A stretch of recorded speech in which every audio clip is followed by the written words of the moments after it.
देवयं चेयं पजुवासामि मथेन।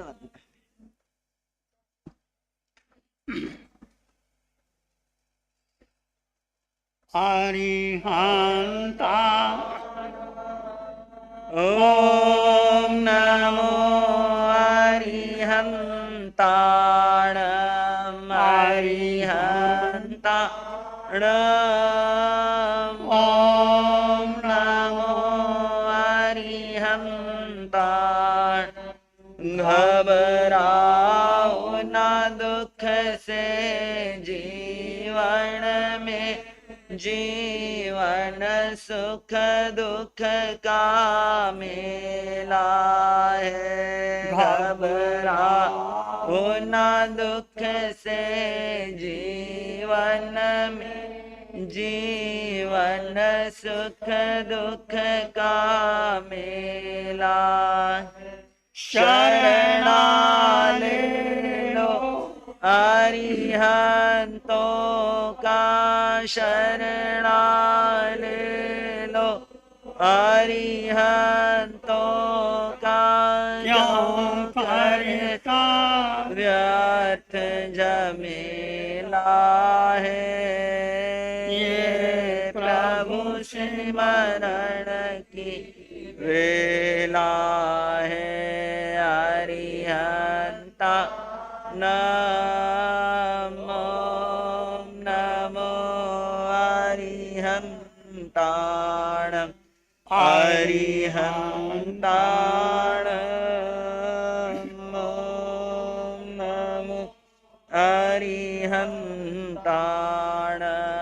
नमो नमो अरिहंताणम्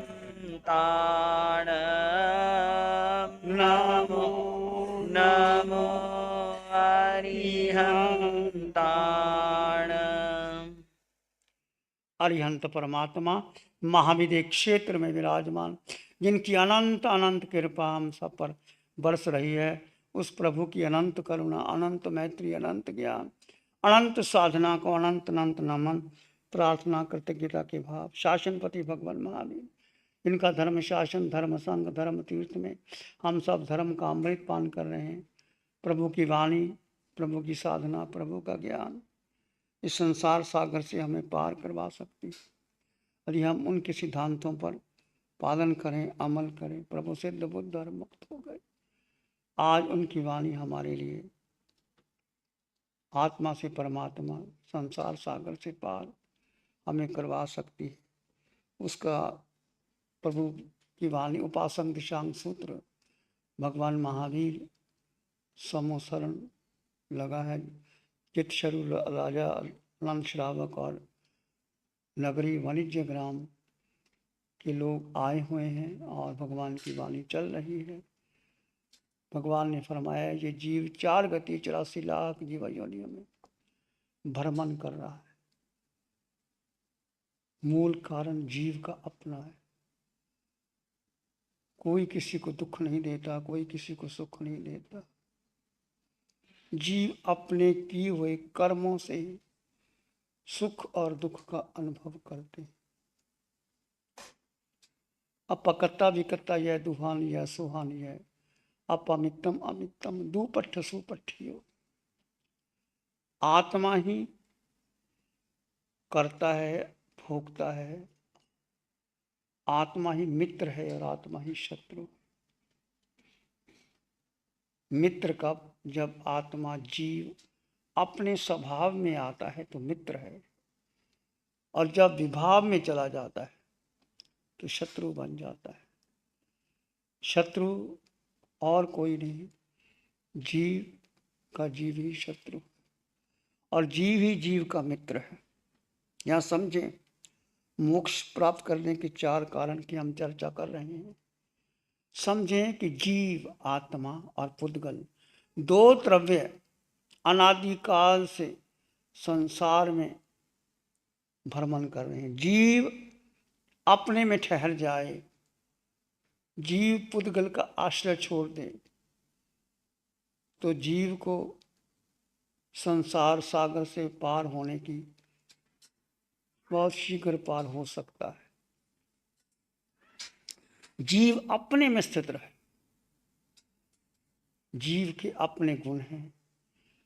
अनंत जीव, अनंत काल, अनंत समय में हम देखते आए हैं,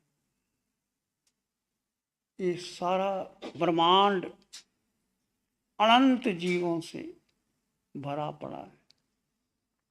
ठसाठस जीव भरे पड़े और हर जीव के अपने गुण धर्म हैं और सब में समान गुण धर्म है। ऐसा नहीं कि किसी जीव के ज़्यादा है, किसी के कम है। चाहे वो नरगति का जीव हो, चाहे मनुष्य हो, चाहे पशु हो, चाहे देव, उसके अपने ही गुण धर्म है और उसमें ही वो समाया रहता है। पर जीव की भूल ये है कि जीव ने अपनी भूल के कारण, एक भूल, उसने अपनी शक्ति पुद्गल को दे दी। पुद्गल एक व्यापक शब्द है। सारा संसार पुद्गल, जो जिसका जन्म है, मरण है, विध्वंस है, नए से पुराना होना है। पुद्गल, ये मन भी पुद्गल है, बुद्धि भी पुद्गल है, इंद्रियां भी पुद्गल है। ये शरीर जो आकार आपको दिखाई देता है, ये भी पुद्गल से बना हुआ है। उदारिक शरीर जो वक्र है, ये सब पुद्गल है। और जीव पुद्गल में चला जाता है, अपनी शक्ति खो जाता है, तो संसार सागर में भ्रमण करने लग जाता है। जीव अपने में समाप्त कर ले, जीव अपने स्वरूप का बोध हो जाए। अपने स्वरूप का बोध होना, अपने को जानना, अपने को पहचानना, अपने में प्रीति करना, अपने में रुचि रखना और अपने में ठहर जाना। स्थिरीकरण, ठहरना बहुत महत्वपूर्ण। यदि जीव अपने में ठहर गया, जो जो क्षण, जो जो समय जीव ठहरता है, वो कर्म बंधन तोड़ता है, क्षय का मार्ग लाता है, सुख उसके भीतर बढ़ता चला जाता है। जैसे जीव ने एक विचार आ गया, एक पुद्गल का चिंतन कर लिया, तो क्षय की धारा रुक जाती है, कर्म बंधन शुरू हो जाता है। तो ये मार्ग, साधना का मार्ग, मोक्ष का मार्ग बहुत ही जानने योग्य है, समझने योग्य है, ग्रहण करने योग्य है। और जीव अपने में स्थित रहे, निर्विचार, निर्विकल्प अवस्था कितनी रहती है आपकी और मेरी? 24 घंटे हर क्रिया बदलती है, घटनाएं बदलती हैं, विचार बदलते हैं, शरीर बदलता है, परिवार में जन्म भी है, मरण भी है, सुख भी है, दुख भी है, हानि भी है, लाभ भी है, सब कुछ चलता है। परंतु सब कुछ घटनाएं बदलते हुए जीव अपने में ठहर जाए, यही साधना है, यही होश की साधना है, यही विवेक है, यही साधना है, यही मोक्ष का मार्ग है कि जीव अपने में ठहर जाए, जीव अपने को भूल लेना। हम क्यों भूल जाते हैं?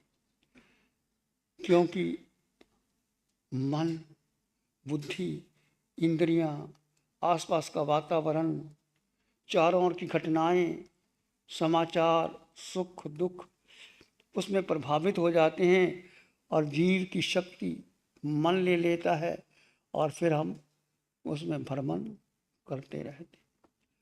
तो साधना का मार्ग, चाहे आप कोई भी क्रिया करते हो, अपने में स्थिरता का अभ्यास करते रहो। जीव अपने में ठहरता रहे, जीव अपने को जाने, अपने को समझे, जीव अपने स्वरूप में रमन करे। स्वरूप यानी आत्मा, निश्चय में जीव का कोई बिगाड़ नहीं सकता। जीव अपने धर्म में रहता है तो बहुत जल्दी वो कर्म काट लेता है मोक्ष की ओर। जीव व्यवहार में आ गया, एक निश्चय, एक व्यवहार।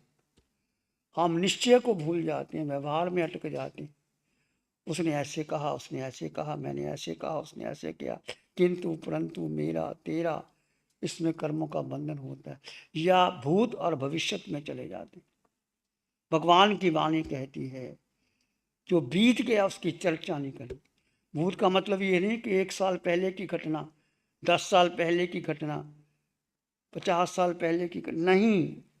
अभी जो घटना घट गई और वो 5 मिनट के बाद वो भूत हो गया, भूत हो गया। और जो बीत गया उसकी चर्चा ही नहीं करनी। और भविष्य जो आया ही नहीं अभी तक, उसके बारे में क्या सोचना। ये मन हमेशा भूत और भविष्य में लेके जाता, एक पेंडुलम की तरह इधर से उधर, उधर से उधर घूमता रहता है। और भूत भविष्य में कर्मों का बंधन होता है।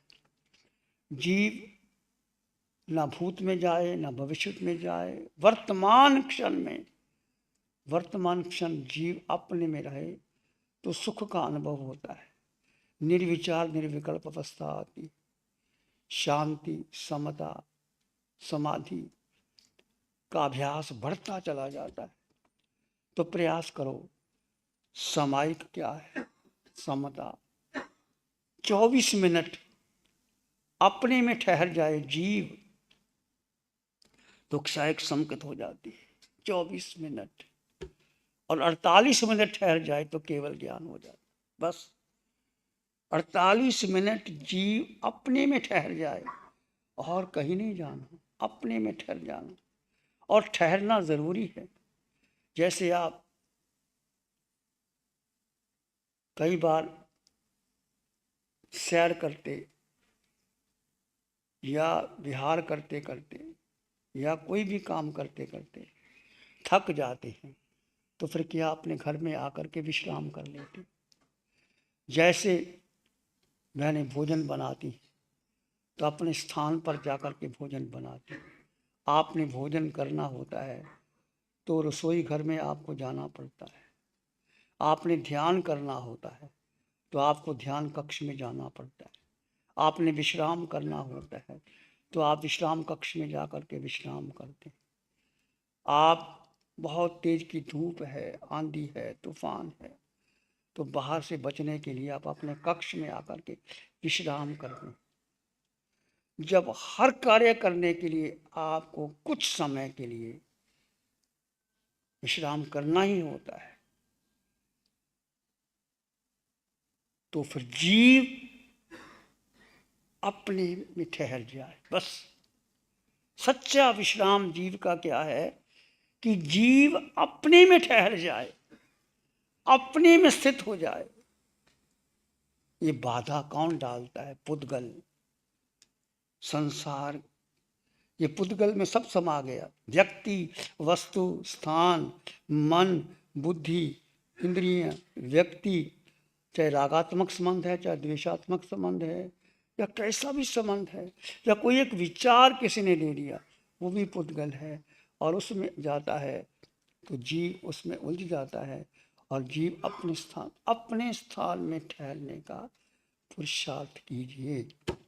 इससे जीव अपने कर्म, अनादिकाल का कर्म बंधन है, अनादिकाल के कर्म लगे हुए, सारे कर्म क्षय हो जाएंगे और ये जीव अपने में ठहरने का पुरुषार्थ करे। तो आप सभी अपने में ठहरने के पुरुषार्थ करने के लिए इस पंचम काल में चारों ओर मिथ्यात्व का वातावरण, संकट का पोषण नहीं होता और जीव अपने स्वभाव में स्थित नहीं रह पाता।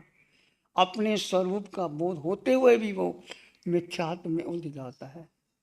इस कारण पंचम काल में जहाँ जहाँ भी आपको लगे ध्यान शिविर चल रहे हैं, भगवान की वाणी आती है, वो वाणी सुनो, वहाँ रहो, अपने स्वभाव में स्थिर रहने का पुरुषार्थ होगा।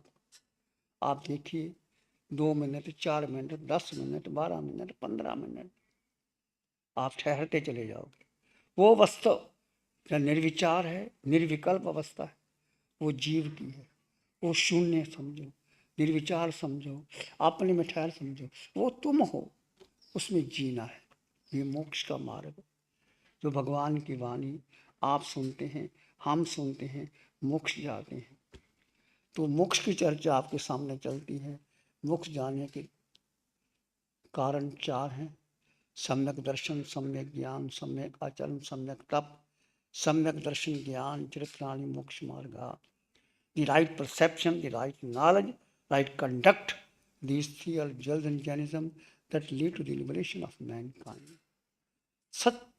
सम्यक दर्शन, सत्य का बोध, सत्य दृष्टि, सत्य का ज्ञान और सत्य का आचरण। और आचरण में तप आ गया। आचरण को तप में समझ लेंगे। सत्य क्या है? बोलो, सत्य क्या है? तुम सत्य हो। एक जीव के सिवाय कुछ भी सत्य नहीं। एक जीव और तुम हो, और आकार में निराकार समाया हुआ है। आकार भी असत्य है जो तुम्हें शरीर मिला। 3.5 हाथ की काया, जब पुरुष की, स्त्री की, बाल की, वृद्ध की। शरीर बदलता है, विचार बदलते हैं, संस्कार बदलते हैं, परिवार के लोग बदल जाते हैं, पैसा, प्रतिष्ठा, पद सब बदलता है, पर जीव जो है आकार में निराकार, वो वही रहता है। सत्य तुम, सत्य की दृष्टि, सम्यक दर्शन, सत्य का ज्ञान और सत्य में आचरण। जीव की दृष्टि सत्य की हो, जीव का ज्ञान जीव में हो, और जीव जीव में रमन करे, वही आचरण। सबसे बड़ा आचरण वही होता है। इसमें 12 प्रकार का तप भी समा गया। अनशन, अनोदरी, भिक्षाचारी, रस प्रत्याग, काया क्लेश, प्रतिशुद्धता, प्रायश्चित, विनय, व्यावच, स्वाध्याय, ध्यान और कौशल, ऊपर ऊपर आगे से आगे बढ़ते चले जाते हैं। यदि 12 प्रकार के तप में आप तप कर लो, पर जीव अपने में स्थिर नहीं है, उस तप का लाभ नहीं है। वो तप आपको स्वर्ग दे सकता है, कर्म का बंधन नहीं करता। कुछ भी करो, 12 प्रकार के तप में जीव कहाँ है, तुम कहाँ स्थित हो, इसको देखना है। यही है होश का मार्ग, यही है अस्तित्व की। अस्तित्व तुम्हारा कहाँ है, तुम कहाँ हो। चाहे आप भोजन करते हैं, चाहे आप खिलाते हैं, चाहे आप व्यापार करते हैं, चाहे आप सामायिक करते हैं, चाहे आप ध्यान करते हैं। ध्यान किया, घंटों भर ध्यान किया, और विचारों में उलझते गए, मन कहीं ना कहीं घुमाता है, ले जाता है, और आप समझते मैंने बड़ा अच्छा ध्यान किया था। वो ध्यान तो आत ध्यान में चला गया।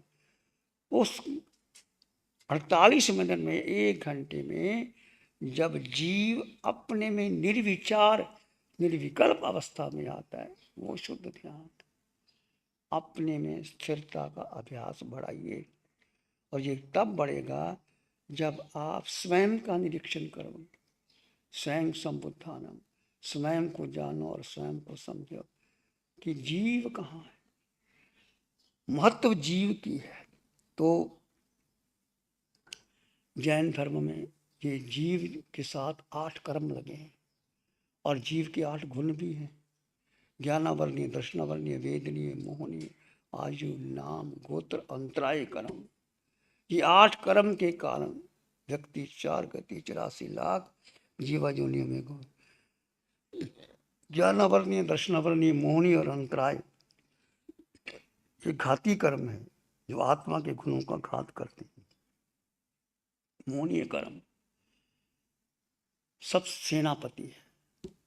मोह से क्या राग द्वेष पैदा होते,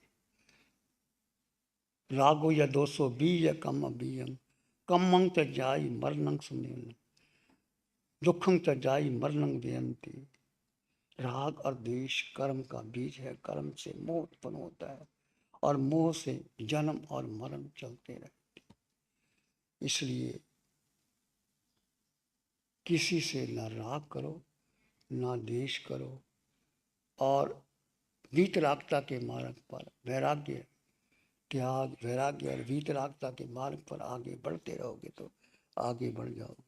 और ये क्रोध, किशाय, क्रोध, मान, माया, लोभ के साथ 9 किशाएं जुड़ जाती, जो किशाएं तो नहीं पर वो उत्पन्न करती है। हास्य, रति, अरति, भय, शोक, जुगुप्सा, स्त्री वेद, पुरुष वेद, नपुंसक वेद, नव नौकशाय, चार कशाय, राग और द्वेष, ये सारा संसार इससे खड़ा होता है। तो मोक्ष मार्ग का क्या है कि इन किशाओं से दूर होकर के, कर्मों से दूर होकर के, कृष्ण कर्मा विप्रमोक्षो मोक्ष, the destruction of all the Karma, जो जो कर्म बांधे हैं हमने, 8 कर्म बांधे हैं, कितने जन्मों के कर्म बांधे, सारे कर्म क्षय हो जाएं तो मोक्ष अपने आप प्रकट हो जाता है। मोक्ष प्राप्त करने के लिए संसार में कुछ जीव भव्य हैं और अभव्य भी रहते हैं। अभव्य होते हैं जिनको कभी मोक्ष होगा ही नहीं। जैसे आप देखते हैं दाल में, चाहे वो किसी की दाल है, मूंग की है, मसूर की है, उसमें कुछ कोड़कू भी होते। कोड़कू बोलते क्या बोलते? कोकड़ू होते हैं। तो वो कितना ही उसको अग्नि में रिझाते रहो पर वो गलते नहीं, वो वैसे के वैसे रहते। ऐसे भव्य जीव करनी करते हैं, स्वर्ग में चले जाते हैं, वापस आ जाते हैं, पर मोक्ष नहीं जाते। उनके भीतर करुणा का भाव जागृत नहीं होता। वो क्रिया तो खूब करते परंतु वो उसमें करुणा का भाव नहीं होता। तो हम भव्य के अभव्य हैं, इसके 5 लक्षण बताए हैं। भव्य जीव के 5 लक्षण होते हैं। 5 लक्षण कौन से हैं? सम, संवेग, निर्वेद, अनुकंपा और आस्था। सत्य के, समकत के 5 लक्षण हैं। सम, सब जीवों के प्रति मैत्री भाव। कोई भी अपराधी हो, बड़ा अपराधी हो, आपका गुनाहगार हो, उसके प्रति क्षमा का भाव लगा। उसको सजा दे रहा तो दूर, उसको उलाना भी नहीं देना। ये है समता का भाव। कल आपके सामने कुमारपाल राजा, जो कलिकाल सर्वज्ञ आचार्य हेमचंद्र जी के शिष्य थे, राजा थे। एक मंत्री ने द्वेष किया, उसको जहर दे दिया और जहर पता लग गया राजा को कि मुझे जहर दे दिया गया। जहर फैलने लगा। उसने कहा अपने मंत्री को कि विष पहाड़ गुटिका है जिससे विष दूर हो जाता है, वो रखी हुई है तिजोरी में, लाओ। पर उस मंत्री ने वो भी गुम कर दी। उसने देखा मौत सामने आ गई, वो व्यक्ति भी सामने खड़ा। राजवैद्य को बुलाया गया। राजवैद्य को ने उनके पास वो विष पहाड़ का गुटकी थी, उसको दिया और राजा ठीक हो गया। ठीक होने के बाद जब वो राजसभा में बैठे हैं, उनको पूछा गया, देखो मौत तुम्हारे सामने खड़ी थी और मौत देने वाला ये मंत्री भी तुम्हारे पास है, बोलो क्या सजा देनी चाहिए। कुमारपाल ने कहा, मेरा ही कोई अशुभ कर्म का उदाया होगा, कोई किसी को मार नहीं सकता। मेरा कर्म था, इसने तो मुझे सहायता दी है कर्म काटने में, इसलिए मुझे कोई सजा नहीं देती। यह है समता की साधना। कितनी उच्च साधना है। यदि जीवन में समता बढ़ती चली जाए तो आप क्रोध नहीं कर सकते, मान नहीं कर सकते, माया लोग। जीवन में समता रखो। जीवन में हर प्रकार का उतार चढ़ाव हर जीवन में आता है। परिवार में देखो, चाहे बच्चे हैं, पति पत्नी हैं, बड़े भाई हैं, बुजुर्ग हैं, ऊंच नीच का कई बार बोलने में, कहने में, उस समय समता का भाव लाइए कि किसी कारण से किसी ने कुछ कहा तो भेद कीजिए, जड़ और जीव का भेद।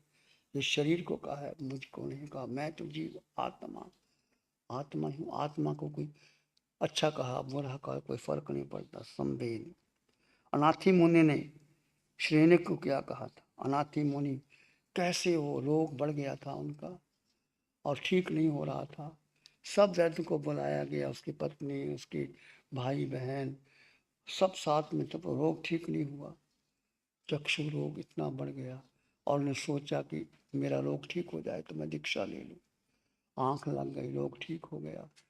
सब ने कहा हमने मान्यता मानी थी, हमने मान्यता थी, सब खुश थे। अनाथी मुनि ने कहा तुमने जो मानी हो तुम मैंने मानी थी, मेरा रोग ठीक हो गया, अब मैं दीक्षा लूंगा, अब मैं नहीं रहूंगा। तो इतना सब वैभव होते हुए वो दीक्षा ले ली। राजा श्रेनिक उनके पास आया, ऐसा सुकुमार होनहार युवक, पूर्ण सुंदरता से। ये राजा ने कहा, क्या बात, इस उम्र में आपने दीक्षा ले ली? अनाथी मुनि ने कहा कि मैं अनाथ था राजन, तो मैं आपका नाथ बनता हूँ। अनाथी मुनि ने कहा, तू स्वयं अनाथ है, तू मेरा नाथ क्या बनेगा? कहानी को लंबी ना करते हुए सारी बात अनाथी मुनि ने समझाई और राजा श्रेणी को बोल दिया कि कोई किसी का नाथ नहीं, जीव अपने कर्मों से भुगतान करना पड़ता है। मेरा कोई कर्मों का उदय था और मुझे रोग आ गया, रोग मिट गया। रोग आता है चला जाता है, पकता भी कता है, दुहानि या सुहानि या पमित्तम अमित्तम, दुपट्ठ सुपट्ठ। आत्मा जब स्वभाव में है तो कर्मों की निद्रा होती है, विभाव में चली जाती तो कर्म का बंधन हो जाता है। आत्मा स्वयं मित्र है, आत्मा ही शत्रु है। ये है समता, ज्ञान कम्माना मोक्षत्व। किए हुए कर्म जो आपने बांधे उसको समता से काटिए, नहीं तो भूतान देना पड़ेगा। संवेग, संवेग अंतःकरण में, संवेग अंतःकरण में वैराग्य की भावना, रुचि, संसार से वैराग्य आ जाए। संसार में क्या रखा है, क्या करना है संसार में रह करके? चारों ओर दुख है, परिवार है, सब कुछ है, पर पता नहीं कब क्या हो जाए, कब कौन सा कर्म हो जाए। संवेग, मोक्ष की रुचि और निरंतर वैराग्य की भावना, ये संवेग कहलाता है। आत्म आनंद, आत्म सुख, आत्म ऐश्वर्य को छोड़ करके दुनिया की किसी भी वैभव में रुचि ना रखना, वो है संवेग। संवेग से धर्म श्रद्धा होती है, धर्म श्रद्धा से संवेग बढ़ता चला जाता है। संवेग। तीसरा है निर्वेद। निर्वेद का अर्थ है सभी प्रकार के विषयों के प्रति उदासीन भाव, वैराग्य भाव। विषयों की रुचि नहीं, पांच इंद्रियों के विषय, काम भोग की रुचि, संसार के प्रति आकर्षण, सब छूट जाता है। इस प्रकार कारागृह में कैदी छूटना चाहता है और पंछी को पिंजरे में बांध दिया जाए तो पिंजरे से मुक्त होना चाहता है, ऐसे चाल गति रूप संसार से मुक्त होकर के वे जीव आगे बढ़ता है। निर्वेद वो वैराग्य को प्राप्त करता है, विषयों के प्रति छोड़ देता है, प्रक्रिया का त्याग करता है। निर्वेद, असक्ति की भावना नहीं। संवेग निर्वेद। चौथा अनुकंपा, सभी प्राणियों के प्रति करुणा की भावना, मैत्री की भावना। सत्वेषु मैत्रीम गुणेषु प्रमोदम क्लिष्टेषु जीवेषु कृपा परत्वम माध्यस्थ भावम विपरीत। प्राणी मात्र के लिए मंगल की भावना, गुणी जन के प्रति प्रमोद की भावना, दुखी जन के प्रति करुणा की भावना, और जो विरोधी जन है उसके प्रति उदासीन की भावना, समता की भावना। ये है अनुकंपा। किसी प्राणी के दुख को देख करके भीतर भाव आता है, चलो मैं इसका दुख दूर कर दूं। जो आपका भाव है अनुकंपा है। आत्म सर्वभूतेश, संवेदना, करुणा, मैत्री, मर्सी, ये अनुकंपा। पांचवा है आस्था। जनेश्वर भगवान की भक्ति करते हुए शास्त्र के कथन और धर्म के अनुसार श्रद्धा, प्रतीति, आस्था, जिनवर के वचनों पर श्रद्धा रखना, ये आस्था, सच्ची आस्था। किस पर? अपने पर, आत्मा पर। अप्पा सुपरमप्पा, आत्मा ही परमात्मा है। और श्रद्धा किस पर? तत्वात् श्रद्धा नाम सम्यक दर्शनम। तत्व, जो नौ तत्व है जिसमें जीव और अजीव, अजीव जीव अपने में स्थित रहे, जीव पर श्रद्धा रखते हुए, श्रद्धा, प्रतीति, रुचि, और जीव जीव में स्थित हो जाए और जीव जीव में रमन करे, जीव जीव में स्थित हो जाए, जीव जीव में स्थित हो जाए, तो श्रद्धा आपकी जितनी बढ़ती है आप आगे बढ़ते। एक श्रद्धा मात्र जीव, किसके प्रति? जीव। जीव, भगवान बार बार कहते सब छूट जाए, कोई भी आपका साथ ना दे, धन पद प्रतिष्ठा वैभव अपने पराये हो जाएं, जो आपकी प्रशंसा करने वाले निंदक हो जाएं, चारों ओर आपकी निंदा हो जाए, पर यदि आपकी श्रद्धा अपने पर है तो आपको कुछ बांका नहीं हो सकता। इसलिए श्रद्धा अपने पर, तत्वात श्रद्धा नाम सम्यक दर्शन, वो सत्य का दर्शन है, प्रतीति है, रुचि है। तो अपनी जो रुचि जीव पर, और जीव क्या है? तुम जीव हो, तुम आत्मा हो, आकार में निराकार आत्मा, अष्ट गुणों से युक्त आत्मा, जिसका रंग नहीं, रूप नहीं, वर्ण नहीं, गंध नहीं, रस नहीं, स्पर्श नहीं, खाती नहीं, पीती नहीं, मन नहीं, बुद्धि नहीं, इंद्रियां नहीं, कुछ नहीं चाहिए जीव को। और जीव स्वतंत्र है। जीव चार गति चौरासी, अपनी भूल के कारण जीव अपनी भूल सुधारने के लिए जीव में ठहरने का पुरुषार्थ करो। ये आपको भगवान की वाणी से, ध्यान शिविरों के माध्यम से जैसे जैसे मन के पार जाओगे, पहले तो आप वाणी का मौन करते थे, यदि वाणी का मौन अच्छी बात है, परंतु मन का मौन और श्रेष्ठ है। किसी से अधिक बोलो ही ना, उतनी बात करो जितनी जरूरत है। और जब व्यक्ति को वैराग्य आ जाता है, जीव के प्रति रुचि आ जाती है, उसमें ठहरने का अभ्यास बढ़ता है, तो मन का मौन, काया का मौन, मन का मौन, और बुद्धि से कोई बात ही नहीं करना, अपने में लीन रहने का पुरुषार्थ करना, ये मोक्ष मार्ग का मार्ग है। हम सब मोक्ष की तैयारी करें। ये आया से बिन आया, ये बिन आया से आया। आत्मा ही ज्ञान है, ज्ञान ही आत्मा है, दोनों को अलग कर ही नहीं सकते। आत्मा ज्ञान गुण है। तुम ज्ञान पैदा लेकर के हुए थे, बीज में वृक्ष छिपा है, आत्मा में ज्ञान है, आत्मा में दर्शन है, आत्मा में सुख है, आत्मा में शक्ति है, आत्मा में अनंत शक्ति। एक समय में जीव जब सिद्धशिला जाएगा, सीधा चला जाएगा, नहीं तो टेढ़े में 3 समय लगते हैं, 4 समय लगते हैं। एक समय कितना सूक्ष्म होता है, कितना सूक्ष्म होता है, जीव की गति कितनी थी। तो अपने ऐश्वर्य को, अपनी संपदा को पहचानो। मैं आत्मा, तुम आत्मा, समान आत्मा। सोहम की साधना, जो सोहम तुम्हारे भीतर मेरे भीतर घटे, सब में प्राणी मात्र के लिए मंगल की कामना करो। सब में समान, कोई देहधारी पुरुष आए, स्त्री आए, छोटा आए, बड़ा आए, आपका जानने वाला, बिना जानने वाला, उसमें क्या करो? आत्मा के दर्शन, निराकार के दर्शन करो। निराकार के दर्शन करते हुए बाद में उसकी शक्ल आए, बस उसमें रमन करने का पुरुषार्थ करते रहो।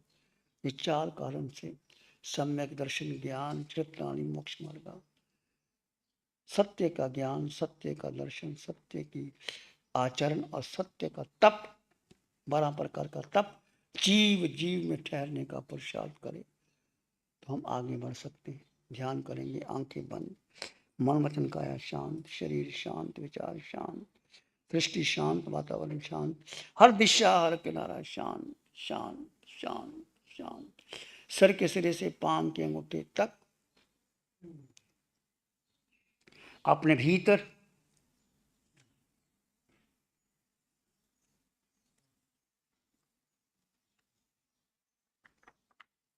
गहरे उतर जाइए। इस आकार में निराकार आत्मा, शुद्ध आत्मा, संपन्न परिपूर्ण आत्मा,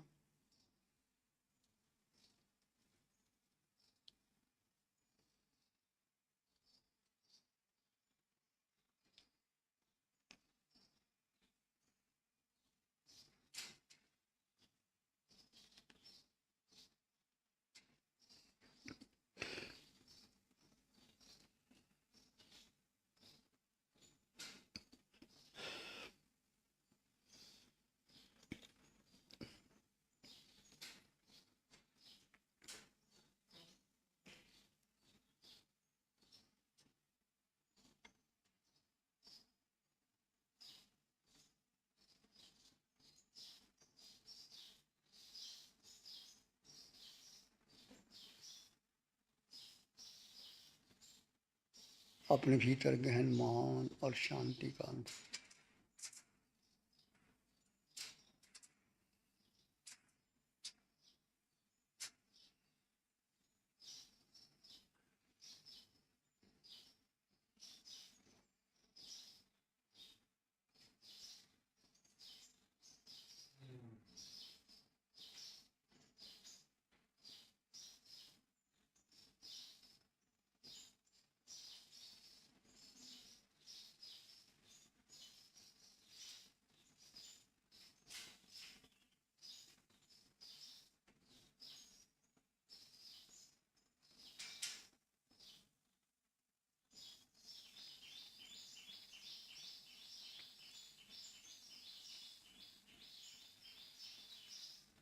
अपने भीतर मंगल का भाव लाएं, प्राणी मात्र के लिए मंगल की कामना कीजिए। मन मानस में प्यारे उर्मिल उर्मिल हो, मन मानस में प्यारे उर्मिल उर्मिल हो, रोम रोम से ध्वनि उठे, जन जन मंगल हो, रोम रोम पुलकित उठे, सबका मंगल हो, जन जन मंगल हो, तेरा मंगल हो, सबका मंगल हो, सबका भला हो, सबका मंगल हो, सबका शुभ हो। इसी में एक लंबा गहरा सांस लें, अरिहंत परमात्मा के चरणों में अनंत कृतज्ञता ज्ञापन करें। एक और लंबा गहरा सांस, अरिहंत परमात्मा के चरणों में नमन और वंदन। दोनों हाथों को आंखों पे ले जाएं, हल्का सा स्पर्श, धीरे से आंखें खोल सकते हैं। नमो अरिहंतानंग, नमो सिद्धानंग, नमो आयर्यानंग, नमो वज्रायानंग, नमो लोय सब साहुनम, धम्म मंगल मुखीठम अहिंसा संयमो तम, देवावित्तं नमं संति दस धम्मे श्यामनम। श्री चत्तारी मंगलम, अरहंता मंगलम, सिद्धा मंगलम, साहु मंगलम, केवली पाणत्तो धम्मो मंगलम। चत्तारी लोगुत्तमा, अरहंता लोगुत्तमा, सिद्धा लोगुत्तमा, साहु लोगुत्तमा, केवली पाणत्तो धम्मो लोगुत्तमा। चत्तारी शरणं पवज्जामि, अरहन्ते शरणं पवज्जामि, सिद्धे शरणं पवज्जामि, साहु शरणं पवज्जामि, केवली पाणत्तं धम्मं शरणं पवज्जामि। चारे